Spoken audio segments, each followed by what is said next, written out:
So what I'd like you to do now to start developing a good understanding of chipping the golf ball would be to take your pitching wedge and set up to a golf ball as if you're trying to hit it full distance.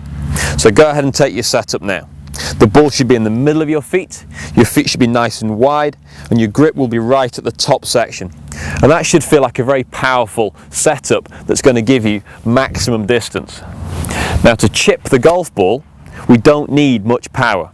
So we can take the components that gave us power and remove them from your setup. And as you do that and you remove the power, you should be replacing it with an element of more control. So, the very wide stance that we have here generates power, but we don't need it. So I'd like you to bring your feet a little bit closer together. Now just be careful how narrow. We see some people standing like this when they're trying to chip, but actually here they're off balance. So place your feet wide enough apart that you'd feel comfortable standing, almost like you were waiting for a bus, and your feet would take a position around about that width. That should be as narrow as you're ever going to get to hit a golf shot. Any narrower and you start to feel off balance. So find your comfortable, natural width of stance. Keep the golf ball nicely in the centre of that width as well.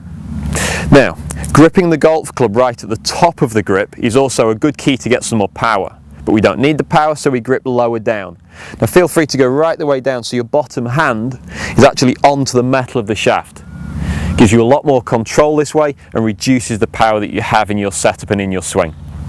Because of that section, you're not holding the top of the grip this time, you're also going to have to move closer to the golf ball. That from the side on would be there for a full setup. I come in, narrow and down the grip. And I straight away feel like I have a lot less power, but a little bit more control of the golf club, and therefore more control of the shot that I'm going to be hitting. Once you feel like you've established a setup that's going to give you a little bit more control, we want to go ahead and try and recreate the impact position that we would have when we make a full speed swing. Then when we make a full speed swing, as we turn into the golf ball, we'll have our hips turning into an open position. We'll have the body weight on our left side. So if the golf ball was in the centre of my stance, as I hit the golf ball, I would normally be in this position to strike it. Then when we chip, we'd like to recreate that same impact position.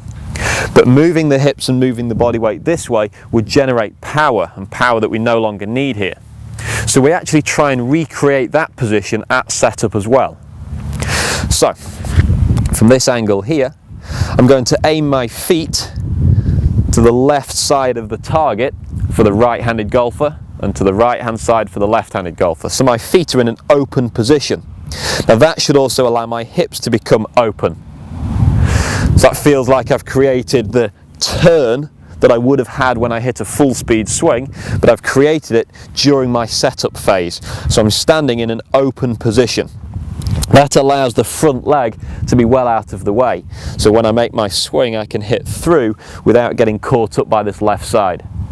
If I was to stand in a square position, I might feel like I'm actually hitting against myself because I'm slightly closer to the golf ball.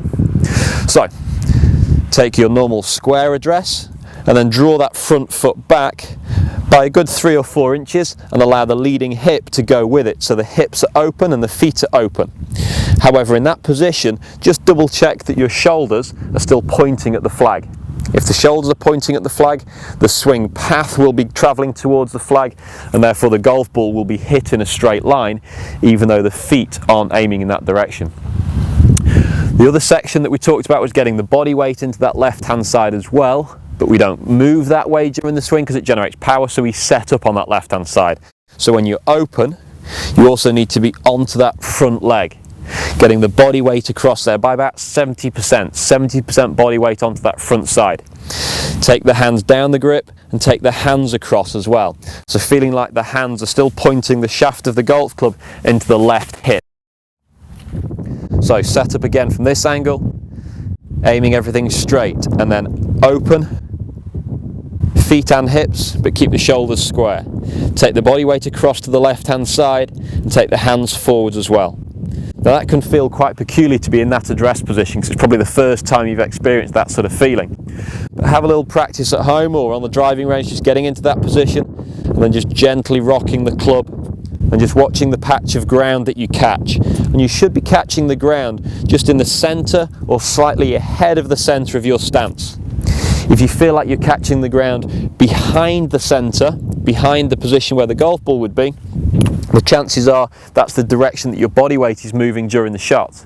So if we set up and the body weight is onto that front side, we now want to keep it on that front side during the swing.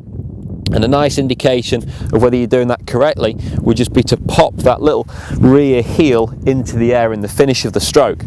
So it's not necessarily the full follow through that we would see on a full swing, but just raising that rear heel just tells me that I'm following through correctly, my body weight's moving forwards onto my front side.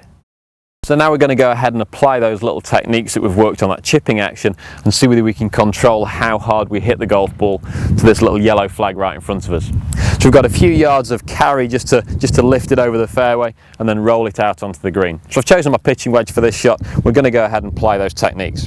So we set up to the golf ball with a narrow stance, a little bit open with the feet and with the hips, but keeping the shoulders aiming in the right direction.